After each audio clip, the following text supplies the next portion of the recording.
He was a man you were told to trust. White coat, kind smile, steady hands. In a small English town, patients described Dr. Harold Shipman as calm, professional, and deeply caring. He made house calls when other doctors had abandoned the practice. He remembered birthdays and anniversaries. He called families after a death, not with cold detachment, but with genuine seeming sympathy that comforted the grieving. But behind that gentle voice and compassionate bedside manner was a predator in disguise. One of the most prolific serial killers in modern history.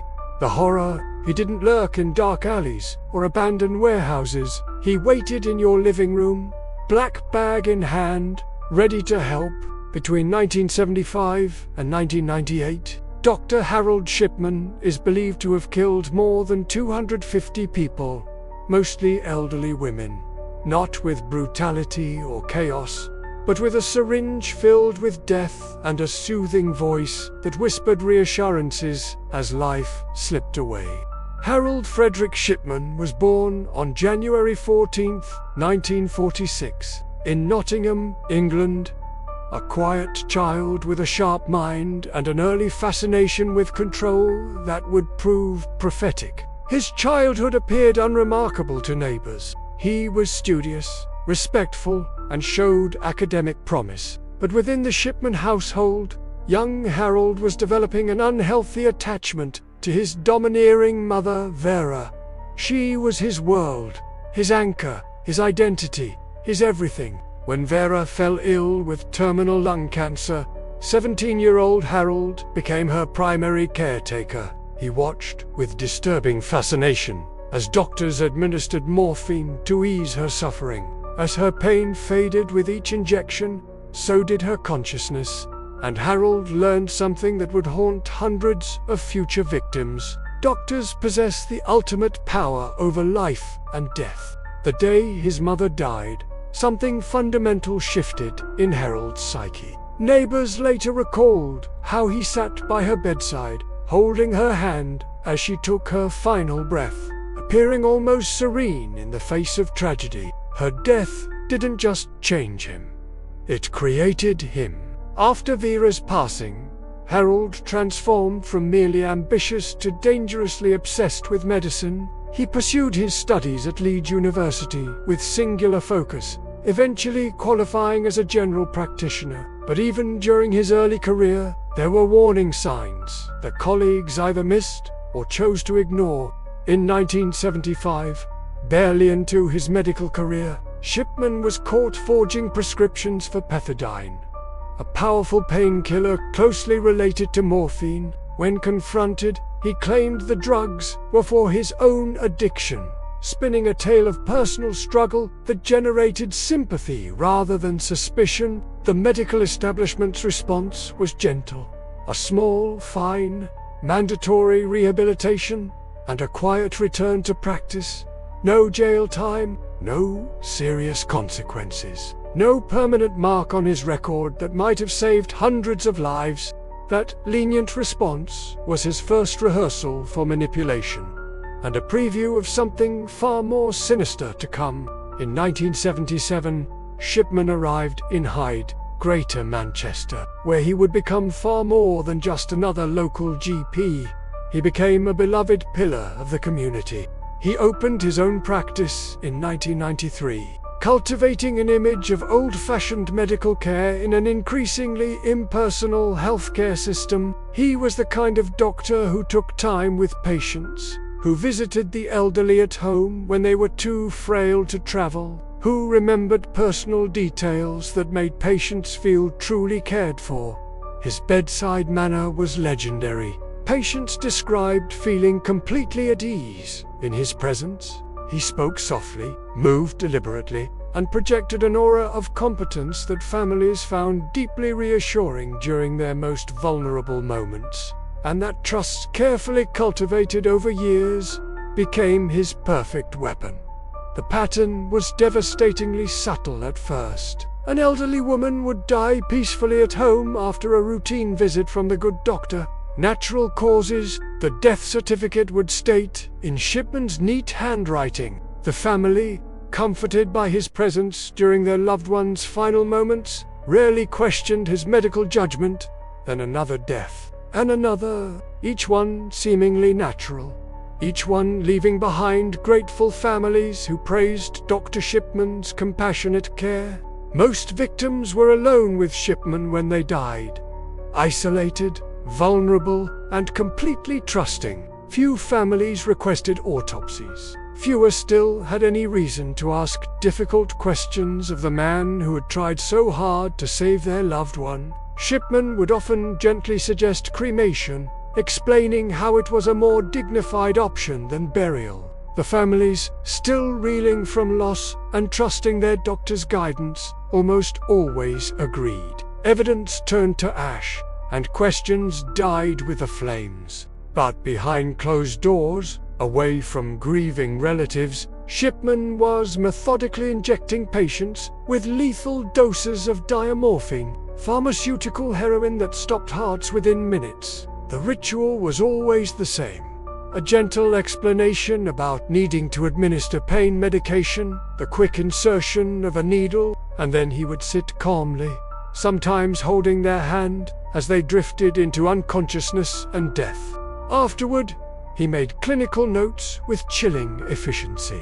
His handwriting remained steady, his tone professional, as he documented the fictional symptoms that would justify the death certificate he was about to sign. There were no struggles, no screams, no violence, just the quiet efficiency of a man who had turned healing into killing. The bodies accumulated steadily, but Harold Shipman's reputation remained spotless, even enhanced by his apparent dedication to his most vulnerable patients. His charm and professional image masked the staggering number of deaths surrounding his practice. Statistical analysis would later reveal that in some years, his patient mortality rate was more than double that of comparable local doctors. Yet these numbers, buried in bureaucratic records, raised no immediate alarms.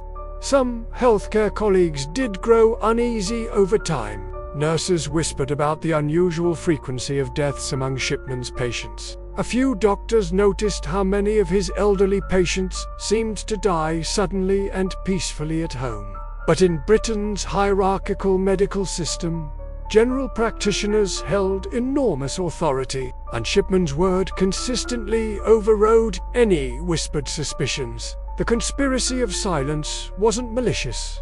It was systemic.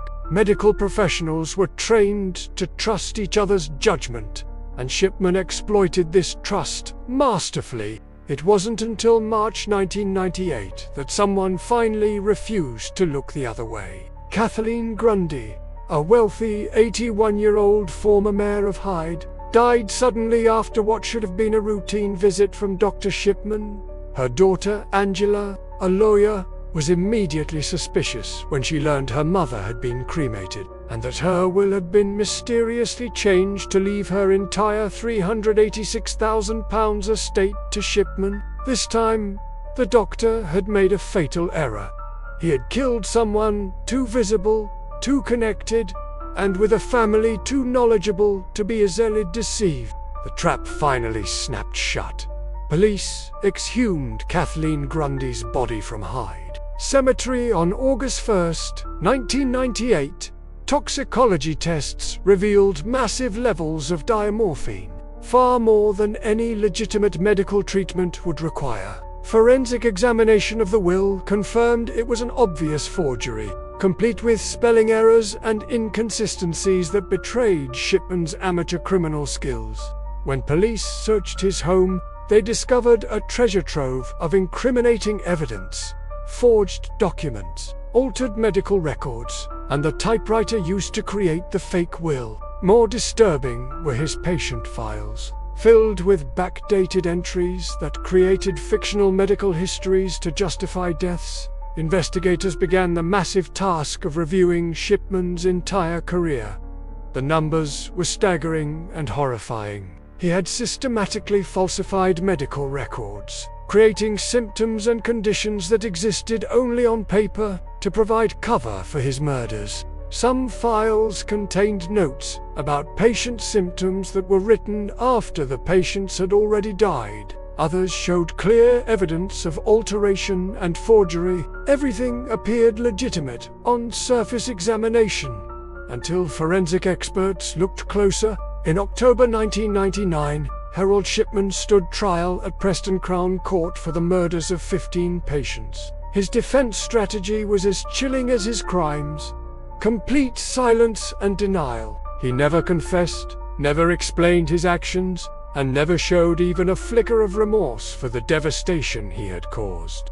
Throughout the trial, families of victims sat in the gallery, finally learning the truth about their loved ones' deaths. The courtroom was filled with quiet sobs as the full scope of Shipman's betrayal became clear. The jury deliberated for 6 days before returning guilty verdicts on all counts. Judge Mr. Justice Forbes sentenced him to life imprisonment with no possibility of parole, a sentence reserved for only the most heinous crimes. But the legal proceedings were only the beginning of a much larger reckoning.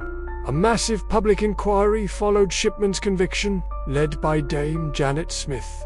Over 6 years, the inquiry methodically examined his entire career, ultimately concluding that he had killed at least 250 patients, with some experts suggesting the true number could exceed 400 victims. The inquiry revealed a healthcare system that had failed catastrophically. Warning signs had been ignored, statistical anomalies had been overlooked, and professional courtesy had enabled mass murder. The comfortable assumption that doctors could be trusted absolutely had created the perfect environment for a predator to thrive. On January 13, 2004, one day before his 58th birthday, Harold Shipman was found dead in his prison cell at Wakefield Prison.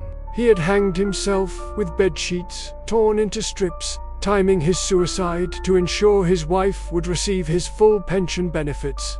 He left no note, no explanation, and no apology. Even in death, he maintained the silence that had protected him for decades, denying closure to the hundreds of families he had destroyed. His final act was seen by many as the ultimate expression of the control that had driven him throughout his killing spree, choosing the time and manner of his own death, just as he had chosen for so many others. The story of Harold Shipman represents more than just the crimes of one twisted individual. It forced an entire nation to confront uncomfortable truths about the trust we place in medical professionals. His case led to sweeping reforms in British healthcare, new systems for monitoring death rates, stricter controls on dangerous drugs, enhanced procedures for cremation, and better oversight of general practitioners. The comfortable assumption that doctors could police themselves was forever shattered. But no amount of systemic reform can undo the fundamental violation Shipman represents. He weaponized the most sacred bond in healthcare, the trust between doctor and patient, and used it to become history's most prolific medical serial killer. In the end, Shipman's most effective tool wasn't the diamorphine that stopped hearts or the forged documents that covered his tracks. It was trust itself. The quiet confidence his patients placed in the man with the gentle voice and steady hands, and he used that trust to kill again and again and again, leaving behind a legacy that forever changed how we think about the healing profession and the monsters who can hide within it. They tried to erase their names. They tried to silence their stories. But here on UTAK Diaries, we remember. Subscribe for more stories history tried to bury. Because the past, it's not dead, it's just been silenced.